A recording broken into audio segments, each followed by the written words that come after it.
You all right, buddy? Yeah, I'm not bad. Just trying to figure out how to get Insta Live to work. That's no problem. So I'll get right into it. Obviously, it was a big fight of the weekend against Karen Smith. There was a knockdown in the first round, but he was able to show great composure and come back and win by decision. How did he feel? How does it feel now, a couple of days after the event, getting that win? Yes, just very grateful, to be honest, to manage to get through that. You might think in your mind, oh, if I was to get really hurt, I'm going to get up and I'm going to push the pace for another 2 rounds, and I'm not going to let it phase me, and I'm going to win. And that's all fine and good thinking that you do that, but actually finding out that when push comes to shove, that is what I ended up doing. It was very, it gives you a sense of like, oh, okay, like, I would do that. So that feels great. Obviously, things you want to work on, though. You don't want to get dropped in every fight. Oh, it's cool, comeback of the night, whatever, but don't want to make a fucking habit out of that, do you? So definitely, there's a lot to work on as a result of it as well. So good comes with the bad. Yeah, and obviously you made your debut in 2018 and then came back in 2021. What would you say? Obviously, in that time there'll been a lot of massive changes to how you are as a fighter. But what would you say was the difference between 2018 as a fighter to now as a fighter? Yeah, I think not only a lot of differences in how I am as a fighter. I think my fighting style isn't vastly different, but as a person and the way I pursue my goals and the sort of the way I approach and how seriously I take it now is a complete different ball game compared to how it was then. And if you watch that fight back, my first fight, my debut, I pretty much gasped right at the first round ends, and I'm like, what? I didn't finish him in the first? Gas immediately, and then it's just what is willpower once again getting me through it. So even in that fight, there was some elements that I showed myself like, oh, even if I'm really tired, I'm gonna keep trying to fight, keep trying to win. But it's the professionalism that's the big difference, I'd say. In terms of my style, it's still heavily, based on grappling with a mixture of, low kicks, etc. But yeah, it's more to do with how seriously I take it is where I think the real differences come in. Yeah, and with that as well, in terms of just the most recent fight as well, I know you mentioned the being able to get back up and compose yourself. Where in that moment when you were knocked down, what was going through your mind at that time, or was you still completely focused? You were still confident in getting the win, regardless of what just happened there. So if you actually look at the end of the fight when I'm getting my hand raised, just before I get my hand raised, the ref tells me, oh, I was moments away from calling it. So it looked very bad, but to me in the moment it didn't feel that way. It didn't feel like it was that, because I turned to the ref. I'm like, what are you on about? Like, you were going to call it off. It wasn't even that close. But when I watched the clip back now, I'm like, oh yeah.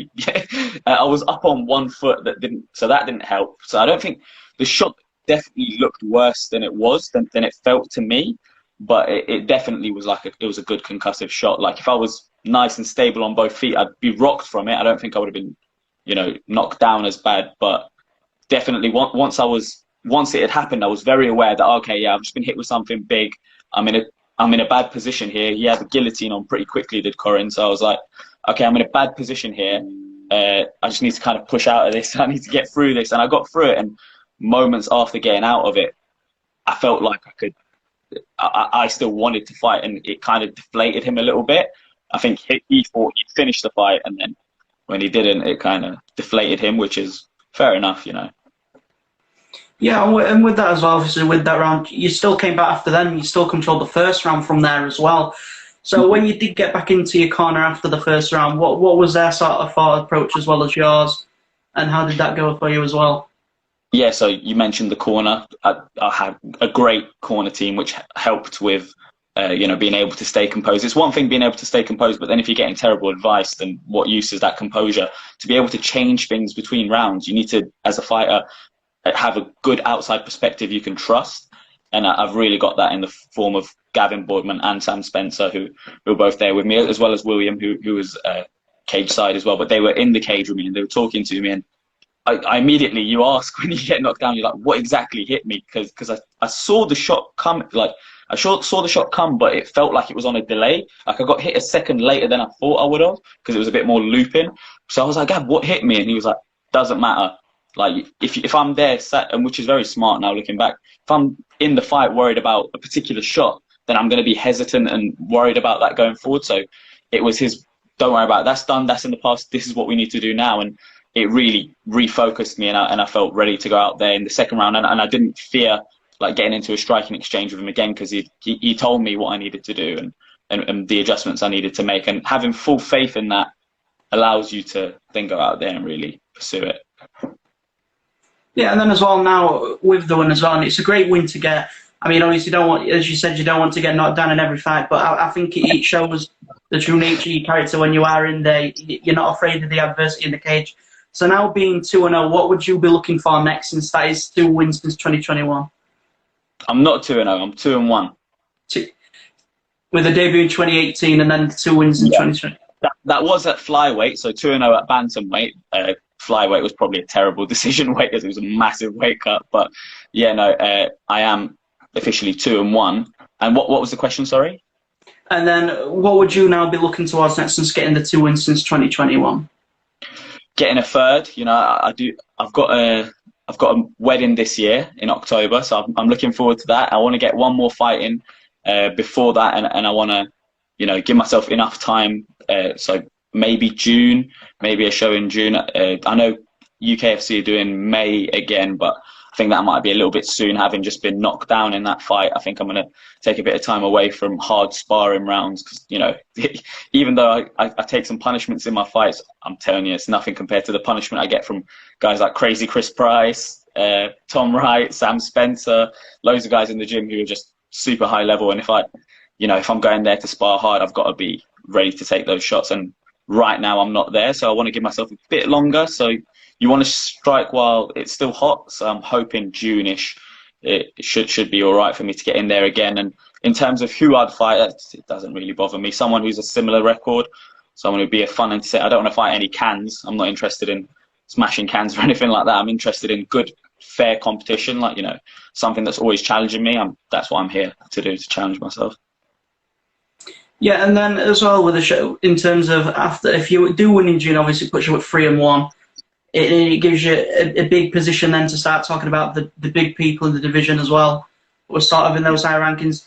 Is that, obviously, since you got the win in October, is that something that you're looking to pursue in 2023 in terms of those big competitors then? Yeah, well, those top competitors are always turning pro, aren't they, as well? So it's really hard to say at what point who might be available where. So I'm just kind of looking at the fight in front of me. If I start setting my eyes on an individual that's in my division, it's a case of, they might be the guy right now, but by the time I'm at that level, they might have turned pro, and I've wasted all this time talking about this guy. So until the fight's set out to me, I'm not really concerning myself with anyone or targeting anyone. Yeah, and then my final question for you as well is, in terms of being in a fight camp and being out of it, what is the sort of mentality change in terms of coming out of a fight and then obviously going into a fight as well? So I didn't quite understand the question. Could you go again for me? Sorry. Yeah, of course I can. So in terms of how the mentality changed after the fight and then before the fight as well, what is the biggest change in terms of mentality leading up to a fight and then after a fight, after the fight's been done? Yeah, I mean, it's a lot of pressure when you're about to have a fight. You know that's there, on this day I'm going to go lock myself in a cage and fight someone. So your mentality is very, like, everything you do full force. You kind of full throttle. It's not a way to live continuously. You'd be breaking down, getting injured, and not making it. You wouldn't have a long, prosperous career, I don't think. So I think it's a different mindset of now. Like, I'm out of camp. I'm looking to work on my skills. I'll grab Gav and speak to him about a position for 20 minutes, half an hour. Whereas when I'm in camp, if I stop to speak to a coach for 20 minutes, half an hour about positions or whatever, I'm like, I'm not sweating. I'm not working out. I'm not getting weight off. I'm not improving cardio, So it's a significant difference of, like, improving skill is your main focus out of camp, and improving cardio and sort of conditioning and that sort of thing in camp. So that's the main differences in the mindset, I would say. Yeah, and then finally, if your gym and obviously the teammates that you had through the camp, if you want to shout them out, just feel free to go ahead.